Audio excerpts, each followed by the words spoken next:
friends, welcome back to my VBR Mathematics Learning channel. So today's class ಬಂದು arithmetic progression continuation part ಆಗಿರುತ್ತೆ. So video start ಮಾಡೋದಕ್ಕಿಂತ ಮುಂಚೆ ಇನ್ನು ಯಾರ್ಯಾರು ನಮ್ಮ ಚಾನೆಲ್ನ ಸಬ್ಸ್ಕ್ರೈಬ್ ಆಗಿಲ್ಲ ದಯವಿಟ್ಟು ಸಬ್ಸ್ಕ್ರೈಬ್ ಆಗಿ ನಮ್ಮ ಚಾನೆಲ್ನ ಸಪೋರ್ಟ್ ಮಾಡಿ ಅಂತ ಹೇಳ್ತಾ ಇವತ್ತಿನ ಕ್ಲಾಸ್ನ ಸ್ಟಾರ್ಟ್ ಮಾಡ್ತಾ ಇದ್ದೀನಿ. ಸೊ ಇದು ಕರ್ನಾಟಕ TET ಎಕ್ಸಾಮ್ಗೆ ತುಂಬಾ ಇಂಪಾರ್ಟೆಂಟ್ ಕ್ವಶನ್ಸ್ ಯಾವ ರೀತಿ ಕೇಳಬಹುದು ಅನ್ನೋದನ್ನ ನೋಡೋಣ. So different type of questions ಇದೆ ಈ ಒಂದು ವಿಡಿಯೋದಲ್ಲಿ. 11th question 10 questions already solve ಮಾಡಿದ್ವಿ previous videos ಇದೆ. So ಇದು 11th question 20th term from the last term of the AP 3, 8, 30, etc. up to 253 is. So AP ನ ಕೊಟ್ಟಿದ್ದಾರೆ. So AP ಬಂದು arithmetic progression is 3, 8, 13, etc. So last term ಬಂದು 253 ಇದೆ. So ನೀವು find out ಮಾಡಬೇಕಾಗಿರೋದು 20th term ಎಲ್ಲಿ from the last term of the AP. So reverse order ನೀವು ಬರ್ಕೊಬೇಕು. So you should find out A20 is equals to how much from the last term. So from the last term ಅನ್ನೋ condition ಕೊಟ್ಟಿರೋದ್ರಿಂದ so arithmetic progression ನೀವೇನ್ ಮಾಡ್ಬೇಕು, reverse order ಅಲ್ಲಿ ಬರ್ಕೋಬೇಕು. ಅದಕ್ಕಿಂತ ಮುಂಚೆ ನೀವೇನ್ ಮಾಡಿ, ಇಲ್ಲಿ ರಿವರ್ಸ್ ಆರ್ಡರ್ ಅಲ್ಲಿ ನಿಮ್ಗೆ ಲಾಸ್ಟ್ ಟರ್ಮ್ ಮಾತ್ರ ಗೊತ್ತಿದೆ, ಅಂದ್ರೆ ಪ್ರೀವಿಯಸ್ ಟರ್ಮ್ ಯಾವುದು ಅಂತ ನಮಗೆ ಗೊತ್ತಿಲ್ಲ ಇಲ್ಲಿ. ಸೊ ಅದಕ್ಕೆ ಏನ್ ಮಾಡ್ಬೇಕು, ನೀವು ಇಲ್ಲಿ ಕಾಮನ್ ಡಿಫರೆನ್ಸ್ ನ ಫೈಂಡ್ ಔಟ್ ಮಾಡ್ಕೊಳ್ಳಿ. So common difference D is equals to so 8 - 3 or 13 - 8 ತಗೋಬಹುದು. ಸೊ 8 - 3 ದಟ್ ಈಸ್ 5 ಬರುತ್ತೆ ಅಲ್ವಾ. So common difference is 5. So ಇಲ್ಲಿಗೆ 5 ಲೆಸ್ ಮಾಡಿ ಬರ್ದಾಗ, ಸೊ 5 ಲೆಸ್ ಮಾಡಿ ಬರೆದ್ರೆ ಇಲ್ಲಿ get the common difference 5. So reverse order ಅಲ್ಲಿ ನೀವು ಬರ್ದಾಗ, ರಿವರ್ಸ್ ಆರ್ಡರ್ ಅಲ್ಲಿ AP ನ ಬರ್ಕೊಂಡಾಗ ಏನಾಗುತ್ತೆ, ಫಸ್ಟ್ ಟರ್ಮ್ ಬಂದು 253 ಆಗುತ್ತೆ. ಸೊ ಸೆಕೆಂಡ್ ಟರ್ಮ್ ನಮಗೆ ಪ್ರೀವಿಯಸ್ ಟರ್ಮ್ ಇಲ್ಲಿ ಕೊಟ್ಟಿಲ್ಲ, ನಮಗೆ ಕಾಮನ್ ಡಿಫರೆನ್ಸ್ ಗೊತ್ತಿದೆ. ಸೊ ಇದರಲ್ಲಿ 5 ನ ಲೆಸ್ ಮಾಡಿದಾಗ ಎಷ್ಟು ಬರುತ್ತೆ, 248 ಬರುತ್ತೆ. ಎಗೇನ್ ಇದರಲ್ಲಿ ನೀವು 5 ನ ಲೆಸ್ ಮಾಡಿದ್ರೆ 243 ಎಕ್ಸೆಟ್ರಾ ಈ ರೀತಿ ಕಂಟಿನ್ಯೂಷನ್ ಆಗ್ತಾ ಹೋಗುತ್ತೆ ಎಲ್ಲಿವರೆಗೆ 38 3. ಸೊ ಇವಾಗ ಏನಾಗುತ್ತೆ ನಮ್ಗೆ ಫಸ್ಟ್ ಟರ್ಮ್ 253 ಆಗುತ್ತೆ. ಸೊ ಈ ಒಂದು ರಿವರ್ಸ್ ಆರ್ಡರ್ ಅಲ್ಲಿ ಬರೆದ್ಮೇಲೆ ನಿಮ್ಗೆ ಏನಕ್ಕೆ ರಿವರ್ಸ್ ಆರ್ಡರ್ ಅಲ್ಲಿ ಬರ್ದಿದೀವಿ ಅನ್ನೋದು ಆಲ್ರೆಡಿ ಹೇಳಿದೀನಿ. So from the last term you are finding out 20th term. So first term is A value, therefore A is equals to 253 and D value we got, ಇಲ್ಲೂ ಅಷ್ಟೇ ಬರುತ್ತೆ D value, ಯಾಕಂದ್ರೆ common difference 5, it should be same for all the terms. So next ನಾವೇನ್ find out ಮಾಡಬೇಕು, 20th term ನ find out ಮಾಡಬೇಕು, that is N value is 20. So same formula use ಮಾಡಿ, general formula for arithmetic progression, AN is equals to A plus of N minus 1 into D. So ಇಲ್ಲಿ AN ಅಂದ್ರೆ 20, A20, A value is 253 plus N is 20 minus 1 and 5 is, ಸರಿ ನಾನು ಉಲ್ಟಾ ಬರ್ಕೊಂಡ. So D value ಇಲ್ಲೇನಾಗುತ್ತೆ, so D value ಇಲ್ಲೇನಾಗುತ್ತೆ, ಇಲ್ಲಿ 5 ಆಗಲ್ಲ. ಸೊ ನಾವು ರಿವರ್ಸ್ ಆರ್ಡರ್ ಅಲ್ಲಿ ಬರೆದ್ಮೇಲೆ ಇಲ್ಲಿ 5 ಇರುತ್ತೆ. ಸೊ ರಿವರ್ಸ್ ಆರ್ಡರ್ ಅಲ್ಲಿ ಬರೆದ್ಮೇಲೆ ಏನಾಗುತ್ತೆ, ಸೈನ್ ಚೇಂಜ್ ಆಗುತ್ತೆ. ಸೊ 248 - 253 ಆಗುತ್ತೆ. 248 - 253, ಇಲ್ಲಿ ಲಾರ್ಜರ್ ವ್ಯಾಲ್ಯೂ ನೆಗೆಟಿವ್ ಸೈನ್ ಇರೋದ್ರಿಂದ so D value is also negative. Reverse order ಅಲ್ಲಿ ಬರ್ಕೊಂಡ್ಮೇಲೆ ಕಾಮನ್ ಡಿಫರೆನ್ಸ್ ಸೈನ್ ಚೇಂಜ್ ಆಗುತ್ತೆ. ಬಟ್ ಆಸ್ ಇಟ್ ಇಸ್ ಏನು AP ನ ಕೊಟ್ಟಿದ್ರೆ ಅದರಲ್ಲಿ ಕಾಮನ್ ಡಿಫರೆನ್ಸ್ ನಮಗೆ 5 ಬರುತ್ತೆ. ಸೊ ಈ ಒಂದು ಕಾಮನ್ ಡಿಫರೆನ್ಸ್ ನ ಯೂಸ್ ಮಾಡ್ಕೊಂಡು ನಾವು ರಿವರ್ಸ್ ಆರ್ಡರ್ ಅಲ್ಲಿ ಅರ್ಥಮೆಟಿಕ್ ಪ್ರೋಗ್ರೆಷನ್ ನ ಬರೀತೀವಿ. So from that reverse order arithmetic progression we can write A value, D value and N value, they are given in the question. Okay, so ಇಲ್ಲಿ ಏನಾಗುತ್ತೆ, into -5 ಆಗುತ್ತೆ, into -5. So you should use the bracket because there is a into sign in between these two. Okay, so ಮತ್ತೆ ನೀವು ಕೂಡ calculation ಮಾಡ್ತಾ ಹೋಗಿ. So what will get, tell me in the comment. Okay, so A20 is equals to 253 plus 20 minus 1 is 19 into -5. So ಈ ಎರಡನ್ನು multiply ಮಾಡ್ಕೊಳ್ಳಿ. A20 is equals to 253 plus into minus 19 5s are 95. 19 5s are 95.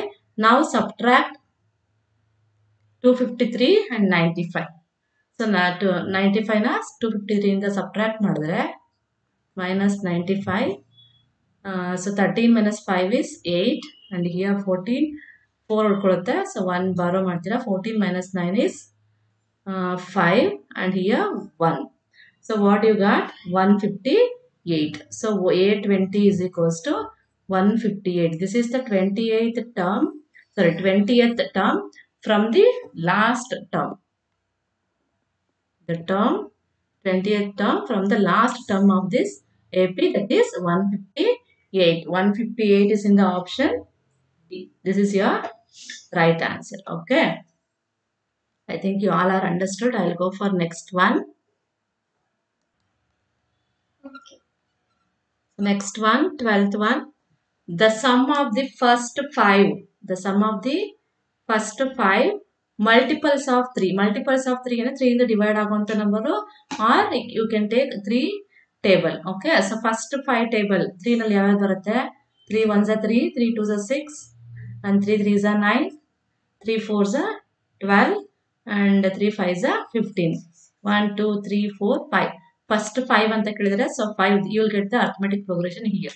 ಇದು arithmetic progression ಆಗುತ್ತೆ. First 5 multiples of 3. So ಇದರಿಂದ ನಾವೇನು ಬರೀಬಹುದು? A value ಬರ್ಕೊಬಹುದು 3 and common difference, that is 6 minus 3. We'll get 6 minus 3 is 3, and then ಇನ್ನೇನು ಬರೀಬಹುದು? n ವ್ಯಾಲ್ಯೂನ ಬರ್ಕೊಬಹುದು. Number of terms ಎಷ್ಟಿದೆ? So 5 ಇದೆ. So A value 3 and D value 3 and N value is 5. So ಕೇಳಿರುವಂತ question ಏನು? Sum ನ ಕೇಳಿದ್ದಾರೆ. So sum of the nth term formula. So ಇದೇನಾಗುತ್ತೆ? therefore sum of the nth term formula Sn is equals to, ಫಾರ್ಮುಲಾನ practice ಮಾಡ್ಬೇಕು ನೀವು. n/2 into 2a plus of n minus 1 into d. So ಈ ಒಂದು ಫಾರ್ಮುಲಾನ use ಮಾಡಿ ಕೊಟ್ಟಿರುವಂತ values ನ substitute ಮಾಡಿ simplify ಮಾಡಿದ್ರೆ you'll get the answer S 5. So yes, n value is 5. Substitute ಮಾಡಿ ಎಲ್ಲ values. n value is 5. Sum of the 5 terms, that is equals to n. n ಅಂದ್ರೆ 5/2. 2 into a value is 3 plus n is 5 minus 1 and d is 3. Simplify now. Please do the calculation. So yes, 5 is equals to 5/2, you write as it is, and 2 3s are 6 plus 5 minus 1 is 4 into 3. Okay, yes, 5 is equals to 5/2 into 6 plus 4 3s are 12. So ಇದನ್ನ ಮತ್ತೆ ಇಲ್ಲ simplify ಮಾಡ್ತೀನಿ. 5/2 into 12 plus 6 is 18. So ಈಗ ಏನಾಗುತ್ತೆ? ಈ 18 ನ 2 ಇಂದ cancel ಮಾಡೋಣ. ಓಕೆ, ಸೊ 2 ಇಂದ ಕ್ಯಾನ್ಸಲ್ ಮಾಡಿದ್ರೆ ಏನಾಗುತ್ತೆ? 2 1s are 2 9s are. So 5 9s ಬರುತ್ತೆ ಈಗ. So 5 9s value is 45. Yes, 5 is equals to 9 5s are, or you can write one step here. 9 5s are 45. This is your final answer. Sum of the first 5 multiple of 3, that is 40. So ಇಲ್ಲೇನಾಗುತ್ತೆ? ನೀವು ಇದನ್ನ direct ಆಗಿ ಬೇಕಾದ್ರೆ add ಮಾಡಿದ್ರೆ you get the answer. But ಇದು descriptive question, GPSC exam ಅಲ್ಲಿ use ಆಗುತ್ತೆ. ಇದು ಡಿಸ್ಕ್ರಿಪ್ಟಿವ್ ಕ್ವಶನ್ ನ ಕೇಳಿದಾಗ ಈ ರೀತಿ ಫಾರ್ಮುಲಾನ ಯೂಸ್ ಮಾಡಿ ನೀವು ಸಾಲ್ವ್ ಮಾಡಬೇಕಾಗುತ್ತೆ. ಸೊ ಇಲ್ಲೇನೆ ಕೂಡ ಸಮ್ ಅಂತ ಕೇಳಿರೋದ್ರಿಂದ ನೀವು ಈಸಿಯಾಗಿ, ಇದು ಮಲ್ಟಿಪಲ್ ಚಾಯ್ಸ್ ಕ್ವಶನ್ ಆಗಿದ್ರೆ ಈಸಿಯಾಗಿ ಇಷ್ಟನ್ನು ಆಡ್ ಮಾಡ್ಕೊಳ್ಳಿ. ಫಸ್ಟ್ 5 ಮಲ್ಟಿಪಲ್ಸ್ ನ ಕಲೆಕ್ಟ್ ಮಾಡಿ ಆಡ್ ಮಾಡಿದ್ರೆ ಸಮ್ನ ತಗೊಂಡ್ರೆ ಇಲ್ get 45 directly here. Okay, so 45 is in option A. This is the formula method what I did now, or you can use trial and error method here only. Okay, so ಇಲ್ಲಿ ನಿಮಗೆ ಏನಾಗುತ್ತೆ? ಈ method ನ use ಮಾಡಿದ್ರೆ ನಿಮಗೆ time save ಆಗುತ್ತೆ. But ಈ formula ಬರೆದು ಹೇಗೆ ನೀವು ಕ್ಯಾಲ್ಕುಲೇಷನ್ ಮಾಡ್ತಾ ಹೋದ್ರೆ ಟೇಕ್ಸ್ ಮೋರ್ ಟೈಮ್. ಸೊ ಇದು ಒಂದು ಡಿಸ್ಕ್ರಿಪ್ಟಿವ್ ಕ್ವಶನ್ ಕೇಳಿದಾಗ ನಿಮಗೆ ಯೂಸ್ ಆಗುತ್ತೆ. Okay, so next one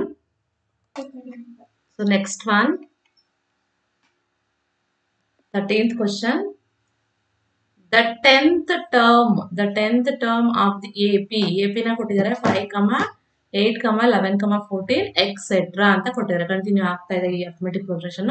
so ಇಲ್ಲಿ ನೀವು ಫೈಂಡ್ ಔಟ್ ಮಾಡಬೇಕಾಗಿರೋದು 10th term, that is A10 is equals to how much, and AP ನ ಕೊಟ್ಟಿದ್ದಾರೆ 5, 8, 11 and 14.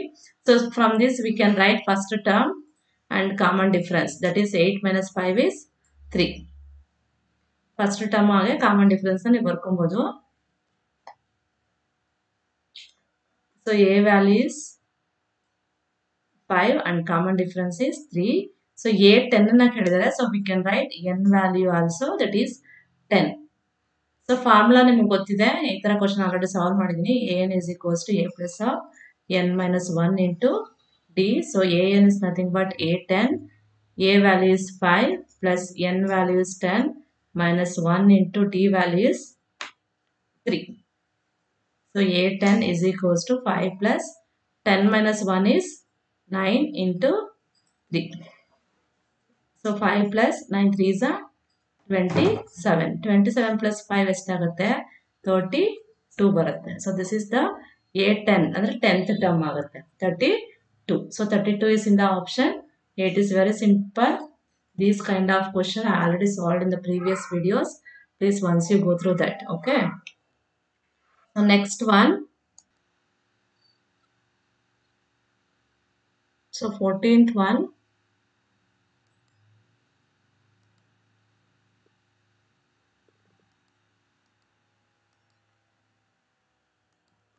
In an AP, in an arithmetic progression, if d is equals to minus 4 and n is equals to 7, then an is equals to 4, then a value is, ಇಲ್ಲಿ ಏನು ಕೊಟ್ಟಿದ್ದಾರೆ, ಇಲ್ಲಿ ಯಾವುದೇ ರೀತಿ arithmetic progression ನ ಕೊಟ್ಟಿದ್ದಾರೆ, ಅವರು ವ್ಯಾಲ್ಯೂಸ್ ನ ಕೊಟ್ಟಿದ್ದಾರೆ, ಕಾಮನ್ ಡಿಫರೆನ್ಸ್ ಕೊಟ್ಟಿದ್ದಾರೆ ಅಂಡ್ ನಂಬರ್ ಆಫ್ ಟರ್ಮ್ಸ್ ಕೊಟ್ಟಿದ್ದಾರೆ.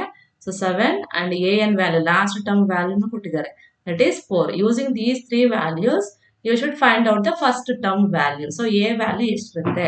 ಸೊ ಫಾರ್ಮುಲಾ ಏನ್ ಬರ್ತೀರಾ, ಈ ಅಬ್ಸರ್ವ್ ಮಾಡಿ, ಎಲ್ಲಾ ವ್ಯಾಲ್ಯೂಸ್ ಇರುವಂತ ಒಂದು ಫಾರ್ಮುಲಾ ಯಾರು ಬರುತ್ತೆ, general formula of arithmetic progression, that is an is equals to a plus of n minus 1 into d. ಈ ಒಂದು ಫಾರ್ಮುಲಾನ ಯೂಸ್ ಮಾಡಿ, ಸೊ ಈ ಒಂದು ಫಾರ್ಮುಲಾನ ಯೂಸ್ ಮಾಡಿ ಸಬ್ಸ್ಟಿಟ್ಯೂಟ್ ಮಾಡಿ values. an is 4, that is equals to a value ಗೊತ್ತಿಲ್ಲ, we are finding out a value. So plus into n value ಎಷ್ಟಿದೆ, 7 ಇದೆ, minus 1 into d value is minus 4. So 4 is equals to, ಈಗ just simplify ಮಾಡ್ತಾ ಹೋಗಿ, you'll get the answer. a plus 7 minus 1 is 6 into minus 4. So 4 is equals to a plus into minus, minus ಬರ್ಕೊಳ್ಳೋಣ ಇಲ್ಲಿ, minus 6 4s are 24. So ನಾವೇನ್ ಮಾಡ್ತೀವಿ, ಇಲ್ಲಿ ನಮಗೆ ಬೇಕಾಗಿರುವಂತದ್ದು A value ಅಲ್ವಾ. ಸೊ ಏನ ಇಲ್ಲೇ keep it as it is and minus 24 ನ shift to left hand side. So plus 24 ಆಗುತ್ತೆ, that is equals to A. So A is equals to, therefore a is equals to 24 plus 4 28. This is the value of first term. So 28 in the option D. So this is the correct answer. Okay. ಈ ತರ questions ನ ಕೇಳಬಹುದು, ನಿಮ್ಗೆ ಈ ತರ twist ಮಾಡಿ questions ನ ಕೇಳುವಂತ chances ತುಂಬಾ ಜಾಸ್ತಿ ಇರುತ್ತೆ. So next question, so 15th one, the list of numbers. So ಇದು ಕೂಡ ಸ್ವಲ್ಪ ಟ್ವಿಸ್ಟಿ ಆಗಿದೆ, ಇಂಡೈರೆಕ್ಟ್ ಕ್ವಶನ್, ಬಟ್ ತುಂಬಾ ಈಸಿ ಆಗಿದೆ. The list of numbers -10, -6, -2, 2 is etcetera is. ಇದೇನಾಗಿರುತ್ತೆ, ಇದು ಏನಾಗಿರ್ಬೋದು ಅನ್ನೋದನ್ನ ಅವರೇ 4 ಆಪ್ಷನ್ಸ್ ಕೊಟ್ಟಿದ್ದಾರೆ, ಈ ನಂಬರ್ಸ್ ನ ಕೊಟ್ಟಿದ್ದಾರೆ. ನಂಬರ್ಸ್ ಏನಾಗಿರುತ್ತೆ, on arithmetic progression with common difference is -16 ಇದಾಗಿರುತ್ತೆ ಅಂದ್ರೆ ನೀವು ವೆರಿಫೈ ಮಾಡಿ ನೋಡ್ಬೇಕು. So option B is on AP arithmetic progression with common difference 4 and third option is on arithmetic progression with D common difference is -4 and last option is not on arithmetic progression ಅಂತಾನೆ ಕೊಟ್ಟರೆ, ಇದು arithmetic progression ಆಗಿಲ್ದೇನೂ ಕೂಡ ಇರ್ಬೋದು ಅಲ್ವಾ. So ಇದನ್ನ ನೀವೇನ್ ಮಾಡ್ಬೇಕು, trial and error method verify ಮಾಡಿ ಚೆಕ್ ಮಾಡ್ಬೇಕು. ಸೊ ಯಾವ ರೀತಿ ಚೆಕ್ ಮಾಡ್ತೀರಾ, ಸೊ ಕೊಟ್ಟಿರೋಂಥ ನಂಬರ್ಸ್ ನಾವು ಬರ್ಕೊಳ್ತೀವಿ. ಕೊಟ್ಟಿರೋಂಥ ನಂಬರ್ಸ್ ಏನೇನಿದೆ, -10, -6, -2, -2 ಎಕ್ಸೆಟ್ರಾ. ಸೊ ಇದ್ರಲ್ಲಿ ನಾವು A1 let A1 is equals to -10 and A2 is equals to -6, A3 is equals to -3, A4 is equals to 2.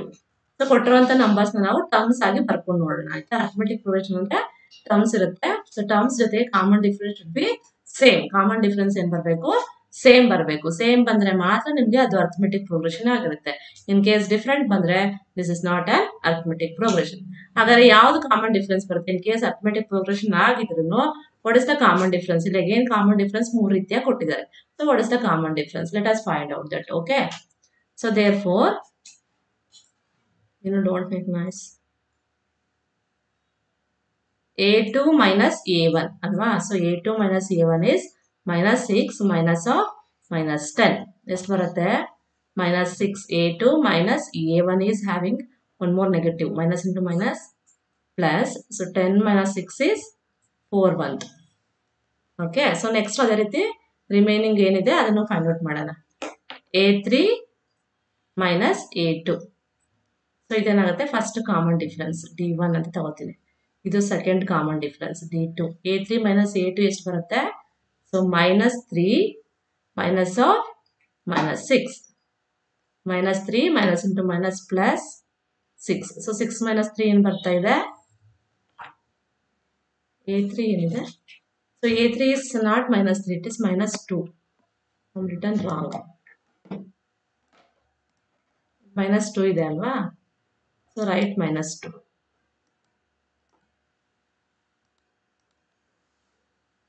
So A3 is minus 2. I know.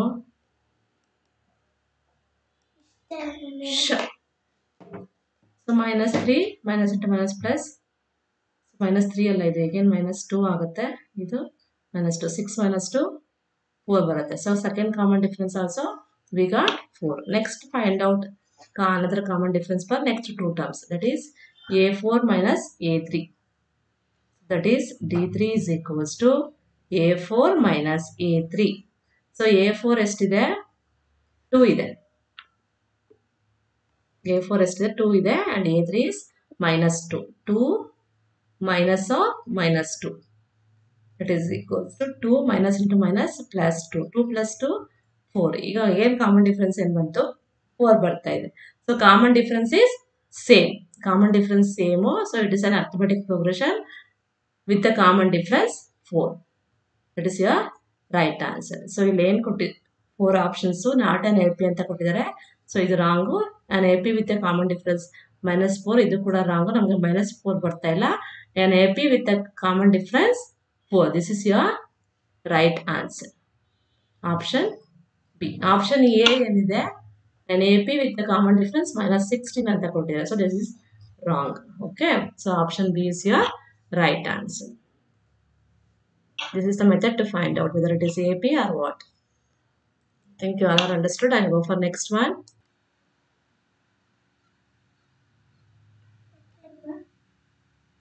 Sixteenth one. If the second term of the AP, so second term of the AP is 13 and the fifth term is 25, then its seventh term you should find out. ಇಲ್ಲಿ ಏನು ಕೊಟ್ಟಿದ್ದಾರೆ? First you write the conditions ಏನು ಕೊಟ್ಟಿದ್ದಾರೆ? Second term that is A2 value that is 13 and A5 fifth term ಕೊಟ್ಟಿದ್ದಾರೆ 25. You should find out A7 value ಅಲ್ವಾ? So using these conditions you should find out A7. ಇಲ್ಲಿ ಯಾವುದೇ ರೀತಿ first term ಕೊಟ್ಟಿಲ್ಲ, common difference ಕೊಟ್ಟಿಲ್ಲ ಅಥವಾ arithmetic progression ಕೊಟ್ಟಿಲ್ಲ. So arithmetic progression ಅಲ್ಲಿ ವ್ಯಾಲ್ಯೂಸ್ ನ ಕೊಟ್ಟಿದ್ದಾರೆ. Second term value and fifth term value. Using that you should find out seventh term. So ಹೇಗೆ ಅನ್ನೋದನ್ನ ನೋಡೋಣ. So A2 can be written as A plus D that is equals to 13. So A plus D is equals to 13. Then A is equals to 13 minus D ಅಂತ. D ನ ಈ ಕಡೆ shift ಮಾಡ್ಕೊಂಡ್ರೆ minus D ಆಗುತ್ತೆ. Take it as equation number 1. ಈಗ ಇಲ್ಲಿ A5 ಇದೆ. So A5 can be written as A plus 4D. General formula for arithmetic progression. A plus 4D is equals to 25. So ಇದನ್ನು ಮಾಡಿ take it as equation number 2. So equation 2 ಅಂತ ತಗೊಂಡ್ಮೇಲೆ substitute this 1. Substitute equation 1 in equation 2. 1 ವ್ಯಾಲ್ಯೂನ 1 ಅಂದ್ರೆ A ವ್ಯಾಲ್ಯೂನ equation 2 ಗೆ substitute ಮಾಡಿ. ಈ A place ಅಲ್ಲಿ substitute ಮಾಡೋದು ಏನಾಗುತ್ತೆ? therefore instead of A we can write 13 minus D plus 4D you write as it is. That is equals to 25. ಈಗ ಈ ಒಂದು equation ನ simplify ಮಾಡೋಣ. Okay. So 30 4D minus D plus 3D ಆಗುತ್ತೆ. 4 minus 1 is 3D that is equals to 25. ಇವಾಗ ಏನು ಮಾಡೋಣ 13 ನ ರೈಟ್ ಹ್ಯಾಂಡ್ ಸೈಡ್ಗೆ ಶಿಫ್ಟ್ ಮಾಡಿ. Okay. So 3D is equals to 25 plus 13 ನ ರೈಟ್ ಹ್ಯಾಂಡ್ ಸೈಡ್ಗೆ ಶಿಫ್ಟ್ ಮಾಡಿದ್ರೆ minus 13 ಆಗುತ್ತೆ. So 3D is equals to 25 minus 13. ಇವೆರಡನ್ನು ಸಬ್ಟ್ರಾಕ್ಟ್ ಮಾಡ್ಕೊಳ್ಳೋಣ. ಸೊ 25 minus 13 ಎಷ್ಟು ಬರುತ್ತೆ? 5 minus 3 2 and 2 minus 1 1 ಆಗುತ್ತೆ. ಸೊ 12 ಬರುತ್ತೆ. ಅಗೇನ್ ನಾವು ಡಿ ನ ಇಲ್ಲೇ ಇಟ್ಕೊಂಡು 3 ನ ಕ್ರಾಸ್ ಮಲ್ಟಿಪ್ಲೈ ಮಾಡಿ. So 3 1s 3 4s. So you got D value as 4. ಈಗೇನು ಬಂತು? ಡಿ ವ್ಯಾಲ್ಯೂ ನಮಗೆ 4 ಬಂತು. So using the D value to find out A value.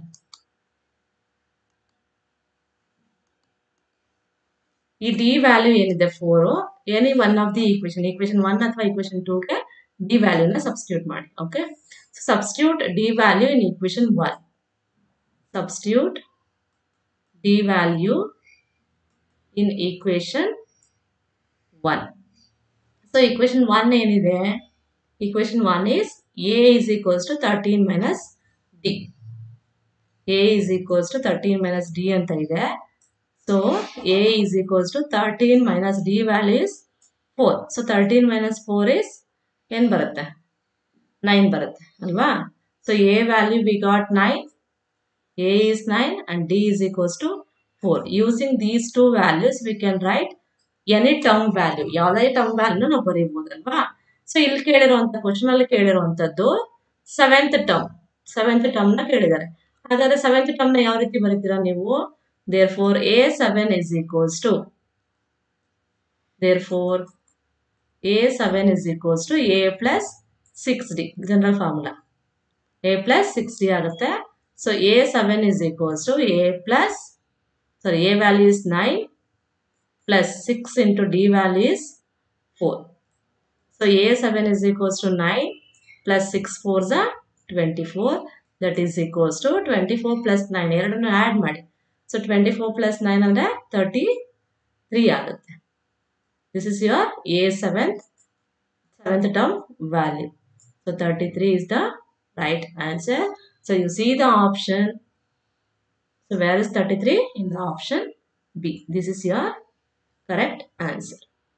Okay, this is the method to find out the term. So I'll stop today's class here. I'll continue the next video. So still some more different questions are there in the same lesson. I'll do it in the next class. So ನಾನು already first video starting ಅಲ್ಲೇ ಹೇಳಿದಾಗ ಇನ್ನು ಯಾರ್ಯಾರು ನಮ್ಮ ಚಾನಲ್ನ subscribe ಆಗಿಲ್ಲ ದಯವಿಟ್ಟು subscribe ಆಗಿ ಪ್ಲೀಸ್ ಸಪೋರ್ಟ್ ಮಾಡಿ ಅಂತ ಹೇಳ್ತಾ ಇವತ್ತಿನ ಕ್ಲಾಸ್ನ ಮುಗಿಸ್ತಾ ಇದ್ದೀನಿ. ಜೊತೆಗೆ ಇವತ್ತಿನ ವಿಡಿಯೋ ನಿಮಗೆ ಇಷ್ಟ ಆಗಿದ್ರೆ ದಯವಿಟ್ಟು ಲೈಕ್ ಮಾಡಿ ಹಾಗೆ ಶೇರ್ ಮಾಡಿ. Okay, thank you.